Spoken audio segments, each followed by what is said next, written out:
Good morning. I'd like to open by first off thanking my family back home, my wife Kristen, our 8-year-old son Lucas, 6-year-old son Andrew. Interesting timing. My wife is due with our third, a little girl, any day now. So a lot of things going on at the Braun house right now. But they have been an absolute rock over the course of the last couple of weeks, and certainly want to acknowledge everything that she has going on at home. Secondly, I want to thank our players, our staff, and all their families. They have responded in this time with exceptional work ethic, resolve, perseverance, through an incredibly difficult time. In all my one-on-one meetings, time with our players during workouts, it has been absolutely inspiring. It is an honor to be here representing Northwestern University, our football program, and most importantly, our players back in Evanston preparing to have a successful season this fall. I never could have imagined, nor did I desire, to become a head coach under these types of circumstances. That said, I'm honored to lead this group moving forward. With a dad from Ohio, born in the north suburbs of Chicago, and moving to Wisconsin in elementary school, my childhood was filled with Big Ten football. Watching Northwestern games with Dad, many Saturdays in Camp Randall, rooting on the Badgers. It was part of my life. It was part of my memories with my dad. And we won't acknowledge who my dad roots for. We've had a very clear understanding that he'll be rooting for the Cats moving forward. But there was a great deal of appreciation built up for what Big Ten football is. The ultimate student-athlete experience. Top-notch academics, and high-end football on Saturdays. Prioritizing the student-athlete experience. I dreamt of playing in the Big Ten. That never became a reality, but an opportunity to work in the Big Ten, coach in the Big Ten, and coach and mentor these young men is something that I don't take lightly. I vividly remember in 1995 watching Northwestern beat 9th-ranked Notre Dame. Incredible. It still sticks with me to this day. The following year, I'm sitting in the stands with a childhood friend watching Northwestern take on Wisconsin. In improbable circumstances, Ron Dane fumbles with under a minute left to go. Few plays later to find Steve Schnurr connect with Dwayne Bates on a double move in one of the most improbable Northwestern wins in Northwestern history. Again, this opportunity is a dream come true to be a part of Big Ten football. I say all this to say that when Coach Fitz offered our family the opportunity to come to Northwestern back in January, and I started work on January 16th of this year, my wife and I had to pinch ourselves. An opportunity to coordinate in the Big Ten, to work for a man like Coach Fitz, to be close to my family in Wisconsin, to be a part of the Big Ten, and the opportunity to mentor young men that value what Northwestern stands for, a world-class education competing on the biggest stage in college football. This obviously has been a very difficult time for our team, our staff, our current and former players impacted, our alumni, the university, and the broader Northwestern community. I am grateful to the Northwestern leadership and Dr. Gregg for entrusting me with leading this program moving forward.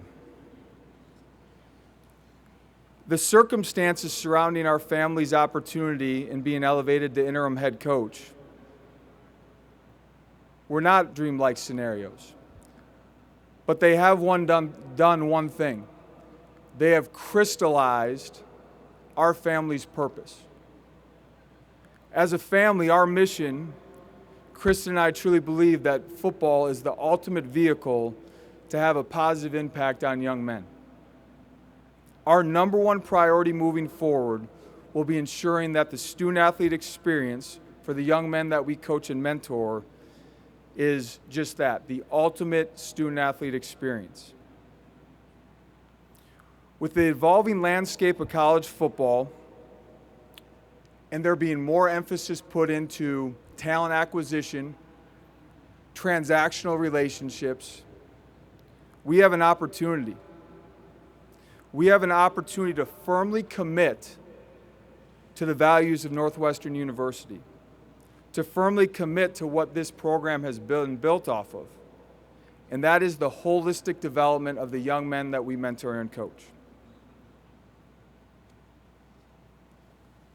I told our players a couple weeks ago, moving forward, it is my ultimate purpose to, number one, make sure that the 4 people back home are taken care of, and beyond that, I'm here to support and serve them moving forward. Through one-on-one meetings with the majority of our team, I have found a team that has come together, that truly loves one another, and has an incredible resolve to attack the 2023 season and write their own story about overcoming adversity. Let me be clear, this football team will be ready to go. I look forward to coming together as a team, a staff, an athletic administration, a university, an alumni base, a fan base, to fully support these student athletes as they go make us all proud moving forward. Now to talk some football. Very excited about what we have coming back on the offensive side of the ball. There's a great deal of depth at all positions. The loss of Peter Skronsky on the O-line will certainly be a big hit, but truly believe under our offensive staff, our O-line has a chance to show that depth, play with depth, and find ways to establish the run in the Big Ten. The tight end group is one of the deeper tight end groups I've been around, and that's saying a lot after coming from North Dakota State. Excited about our running back room and the return of Cam Porter.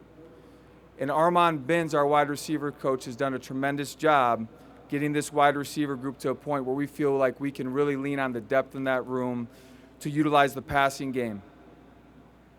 The quarterback battle will be something that will be fun to see as the fall moves forward. But the addition of Ben Bryant, the return of Brendan Sullivan, and a young man from the south side of Chicago, Jack Lausch, will provide a great deal of competition in fall camp.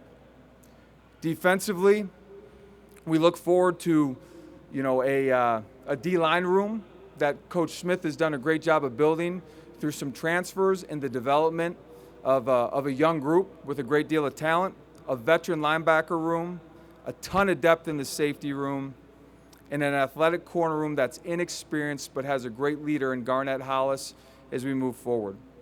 Special teams will continue to play a critical role in finding ways to win on Saturdays for Northwestern. At the end of the day, and one of the first things that we did as a staff in the last couple days was having an opportunity to sit down and have an honest conversation about how we're going to win football games at Northwestern this year. And it's not going to just be our defense. It won't just be our offense. It's going to require complementary football that puts us into situations to win in the fourth quarter. Again, let me be clear.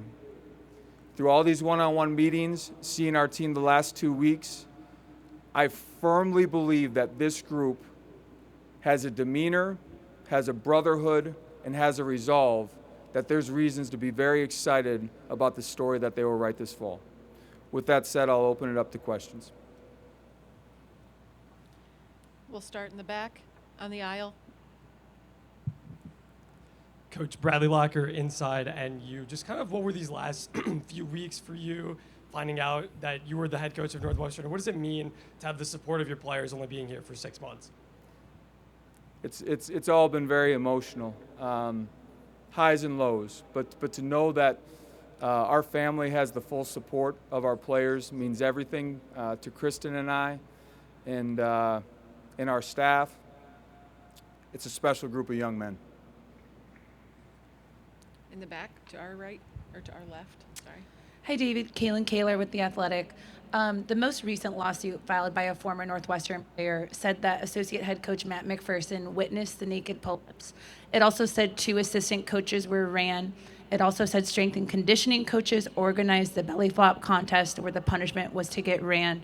It detailed an incident with Jay Hooten and McPherson, another incident with him. These guys are on your staff. Are you looking into any of the involvement that coaches on your staff may have had in the hazing allegations? I won't speak to current allegations. Fully trust that our university is going through a process and will make decisions based on the facts. What I can speak to is, how proud I am of the way that our team has come together with all this stuff swirling around our football team. And there's absolute resolve and confidence from our leadership within our team of how we're going to move forward. We'll go over here. Hello, Coach. Caleb Spinner, Buckeyes Now on Sports Illustrated. First off, congratulations on taking over the head coaching job. And your game against Ohio State was heavily influenced by the wind last year, or Northwestern's, I should say. That's something that you guys are no stranger to, playing so close to the water as you guys do. How do you teach players to put aside the weather and just focus on the game of football when those instances happen?